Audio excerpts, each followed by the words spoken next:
মণিকা আৰু তুষাৰ দুয়ো ভাল পাই বিয়া পাতিলে। মণিকাৰ বয়স মাত্ৰ 20 বছৰ আৰু তুষাৰৰ বয়স আছিল 25 বছৰ। মণিকা আছিল ধনী পৰিয়ালৰ আৰু তুষাৰ আছিল মধ্যবিত্তীয়। মণিকাৰ পৰিয়ালে এই সম্পৰ্কৰ বিৰোধিতা কৰিছিল। তাইৰ দেউতাকে মণিকাৰ বাবে এটা ধনী ল'ৰা বিচাৰিছিল। যিয়ে নহওক, মণিকা দেউতাকৰ মতে তাইৰ বিয়াৰ বয়স হোৱা নাছিল। মণিকাৰ দেউতাকে আগতে ভাবিছিল যে তাই অলপ বুজিলে তুষাৰক পাহৰি যাব। এই বিয়াত তুষাৰৰ মাক দেউতাকৰ কোনো সমস্যা নাছিল। মণিকা পঢ়া শুনা সমাপ্ত হোৱা আৰু তুষাৰেও নিজৰ কেৰিয়াৰত মনোনিৱেশ কৰাটো তেওঁৰ ইচ্ছা আছিল। পিছত সময় আহিলে তুষাৰক কৈছিল যে তেওঁ মণিকাৰ মাক আৰু দেউতাকৰ লগত কথা পাতিব। এবাৰ মণিকা আৰু তুষাৰ খোজকাঢ়ি ওলাই আহিছিল আৰু মণিকাৰ ভায়েকে সিহঁতক দেখা পালে। মণিকাক জোৰকৈ ঘৰলৈ লৈ গ'ল। তেওঁ ঘৰত মাত্ৰ এটাই দৃশ্য হ'বলৈ ধৰিলে।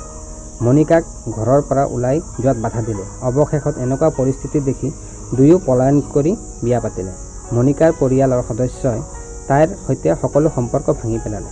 তুমি কেতিয়াও সুখী নহ'বা, তাক এনেকৈ গালি দিলে। তুষাৰৰ পৰিয়ালৰ লোকে তেওঁৰ বিৰোধিতা কৰা নাছিল যদিও দুয়োৰে সিদ্ধান্ত মাক দেউতাকে ভাল নাপালে। এবাৰ কোৱা হ'লে আমি এজনক বা আনজনক সহায় কৰিব পাৰিলোহেঁতেন। আমি এনেকৈ মণিকা ঘৰৰ মানুহৰ লগত এই বিষয়ে কথা পাতি তুষাৰক এনেকৈ কৈছিলোঁ। কিন্তু এতিয়া যি হ'ল হ'ল, তেওঁ মণিকাক বোৱাৰী বুলি মানি লৈ গ'ল। মণিকা আৰু তুষাৰৰ লগত সিও মণিকা মাতৃগৃহলৈ গৈছিল যদিও মণিকা দেউতাক অটল আছিল। মণিকা মুখখন দেখিও সি ভাল নাপালে।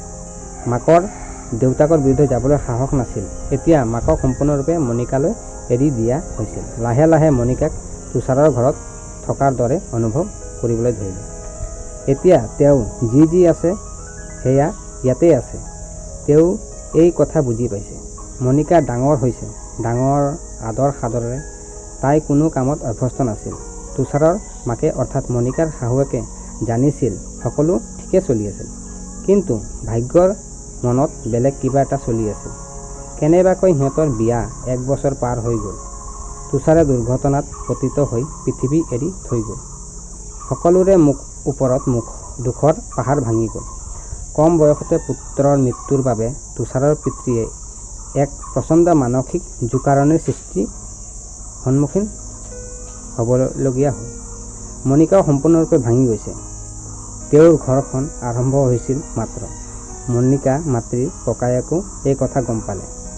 কেতিয়াও মণিকাক মাতৃৰ ককায়েকৰ পৰা কোনো নাহিল। এই সকলোবোৰত তুষাৰৰ মাকে ধৈৰ্য্যৰ আচৰণ কৰি আছিল। তুষাৰৰ শেষ ৰীতি নীতি সম্পন্ন কৰি সি মণিকাক মাতৃগৃহ এৰি যোৱাৰ সিদ্ধান্ত ল'বলৈ বাধ্য কৰালে। মণিকা মাতৃগৃহলৈ যাবলৈ সাজু নাছিল। মণিকাক বহুত বুজাবলৈ চেষ্টা কৰিলে। ছোৱালী, তোমাৰ সন্মুখত গোটেই জীৱন আছে, নষ্ট নকৰিবা। মই তোমাৰ মাক আৰু দেউতাকৰ লগত কথা পাতিম। প্ৰয়োজন হ'লে মই তেওঁৰ ভৰিত ধৰি ৰাখিম। তেওঁক পতিয়ন নিয়াবৰ পিছত তেওঁ মাতৃগৃহলৈ লৈ গ'ল যদিও তাতো তেওঁ হতাশ হ'ল। মাতৃৰ ফালৰ পৰা ককাকৰ খং মণিকাতকৈ কম নাছিল। তুষাৰৰ মাকে বহুত বুজিও মণিকাক ক্ষমা কৰা নাছিল। তাইৰ দেউতাকে ক'লে, যদি আপুনি ইয়াক বুজা বুলি বিবেচনা কৰিছে, তেন্তে ইয়াক কুৱাৰ ভিতৰত ঠেলি দিয়ক। তুষাৰৰ মাক পাপাই মণিকাক ঘৰলৈ আনিলে। মণিকাক ঘৰলৈ উভতি অহাত ঘৰৰ বাকীসকলে অলপ বিৰক্ত হৈ পৰিল। এতিয়া কোনেও মুকলি মনেৰে মণিকাক গ্ৰহণ কৰিবলৈ সাজু নাছিল। কুলক্ষণী, অশুভ, মোৰ নাতিনী গিলিলি, এতিয়া মোৰ ল'ৰাকো গিলিব। এই কথা কৈ তুষাৰৰ আইতাক তাক ঠাট্টা কৰি আছিল। সেই সময়ত তুষাৰৰ দেউতাকে স্বাস্থ্যৰ অৱনতি ঘটিছিল। মণিকাই এই সকলোবোৰ সহ্য কৰা নাছিল। ইয়াৰ পৰা আঁতৰি যোৱাৰ সিদ্ধান্ত ল'লে। ৰাতি সকলো শুই যোৱাৰ পিছত তাই যাবলৈ লওঁতে সাৰ পাই থকা শাহুৱেকে মণিকাক ৰখাই দিলে। ক'লৈ গৈ আছা বুলি সুধিলে। মা, মোক যাবলৈ দিয়ক, মই বেয়া, মোৰ বাবে এই সকলোবোৰ ঘটিল। তুষাৰৰ জীৱনত মই নাহিলে, আমাৰ বিয়া নহ'লে আজি তেওঁ জীয়াই থাকিলেহেঁতেন। আনকি পিতৃৰ এই অৱস্থা মোৰ কাৰণেই হৈছে। মোক যাবলৈ দিয়ক, মই ইয়াত থাকিব নোৱাৰোঁ। সময় আহিলে আত্মহত্যা কৰিম, কিন্তু মই এতিয়া ইয়াত নাথাকোঁ।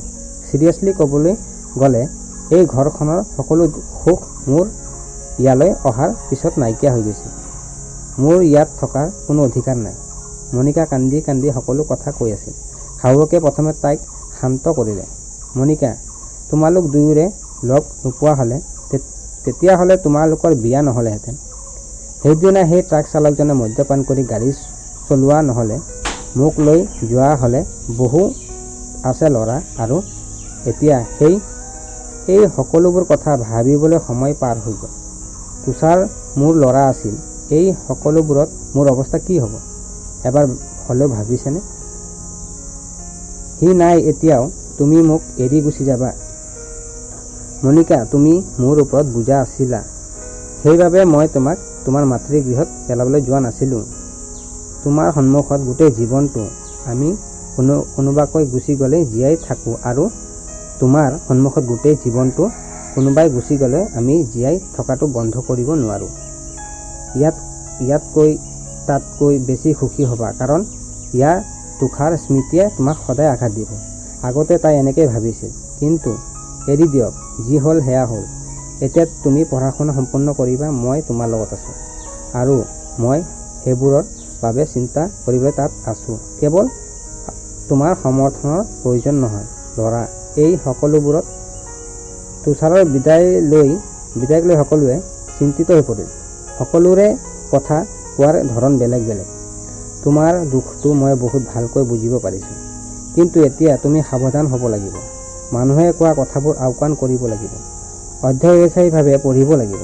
মোক প্ৰতিশ্ৰুতি দিয়ক যে তুমি কোনো ভুল সিদ্ধান্ত গ্ৰহণ নকৰিবা। মোৰ সৰু ল'ৰাটো হেৰুৱাইছোঁ, আৰু এতিয়া মোৰ ছোৱালীজনীক হেৰুৱাব নিবিচাৰোঁ। শাহুৱেকৰ কথা শুনি মনিকা কান্দিবলৈ ধৰিলে। শাহুৱেকক সাৱটি ধৰিলে। মা, মই তোমাক এৰি কলৈকো নাযাওঁ। তুমি কোৱাৰ দৰে কৰিম। মনিকাৰ শাহুৱেকো মনৰ পৰা কান্দিলে। আজি প্ৰথমবাৰৰ বাবে তাইৰ দুখ সম্পূৰ্ণ জোৰেৰে ওলাই আহিল, আৰু মনিকা অধ্যৱসায়ী হৈ পঢ়া শুনা কৰিলে। তাই বোৱাৰী নহ'ল, তাই জীয়েক হৈ পৰিল। সেই ঘৰটো তাই বহুতো ঠাট্টা মস্কৰাৰ বেয়া কথা শুনিছিল। এটা দিশত তাৰ শাহুৱেক তাৰ লগত আছিল। দুয়োজনেই হৈ পৰিল ইজন সিজনৰ শক্তি। মনিকা IAS বিষয়া হৈ পৰিল। এতিয়া তেওঁক দোষাৰোপ কৰা মানুহৰ মুখ বন্ধ হৈ গ'ল। মনিকা মাক দেউতাকৰ মানুহেও এই খবৰটো গম পালে। দেউতাকৰ বাহিৰে পৰিয়ালৰ বাকী মানুহবোৰে তাইক সুধিবলৈ ধৰিলে। শাহুৱেকে ভাল মিল বাছি লৈ মনিকাক বিয়া দিলে। বিয়াৰ পিছতো মনিকাই মাকক কেতিয়াও পাহৰা নাছিল। আনকি চৰকাৰৰ শেষত সময়ছোৱাতে মনিকা দিন ৰাতি কাম কৰি সেৱাত উপস্থিত আছিল। শাহুৱেকৰ ৰূপত তাই মনিকাক পাইছিল। যিগৰাকী মাতৃয়ে তাইৰ প্ৰকৃত অৰ্থ জীৱনটো কটাবলৈ শিকাইছিল, কিন্তু সঁচাকৈ মনিকাৰ শাহুৱেকৰ দৰে কিমান বুদ্ধিমান মহিলা এই সমাজত আছে, যিয়ে বাকচৰ বাহিৰত চিন্তা কৰি আনৰ সমৰ্থন হৈ নিজৰ জীৱনটো সফল কৰি তোলে।